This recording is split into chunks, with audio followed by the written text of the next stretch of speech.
ভিডিওতে প্রচুর ভিউজ এলেই কি ফেসবুক থেকে প্রচুর টাকা ইনকাম হয়? উত্তরটা হচ্ছে একদমই না। অনেকেই ভাবেন শুধু ভিউজ বাড়ালেই বুঝি ডলার আসবে। আসল সত্যিটা হলো আপনার ভিডিওতে হয়তো 10 লাখ ভিউজ এলো, কিন্তু মানুষ সেটা মাত্র 2-3 সেকেন্ড দেখে স্ক্রল করে চলে গেল। তাহলে সেই ভিউজ থেকে আপনার 1 টাকাও ইনকাম নাও হতে পারে, কারণ ওই 2 সেকেন্ডে ফেসবুক কোনো অ্যাড বা বিজ্ঞাপন দেখাতে পারবে না। অথচ উল্টো দিকে কম ভিউজ নিয়েও কিন্তু অনেক ভালো আর্নিং করা সম্ভব। কিভাবে? ফেসবুক শুধু ভিউজের সংখ্যা গোনে না, ফেসবুক দেখে মানুষ আপনার ভিডিওটা কতক্ষণ মন দিয়ে দেখছে, কোন দেশের অডিয়েন্স দেখছে, আর ভিডিওতে ঠিকঠাক অ্যাড বসছে কিনা। তাই শুধু ভিউজ বাড়াতে হবে এই চিন্তা বাদ দিন।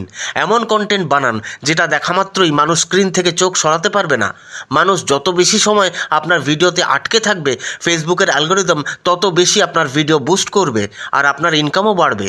তাই শুধু ভিউ নয়, আপনার ভিডিওতে ওয়াচ টাইম কীভাবে বাড়াবেন তাতে ফোকাস করুন। কিভাবে সেটা করবেন জানতে পিন করা কমেন্ট চেক করুন। ধন্যবাদ।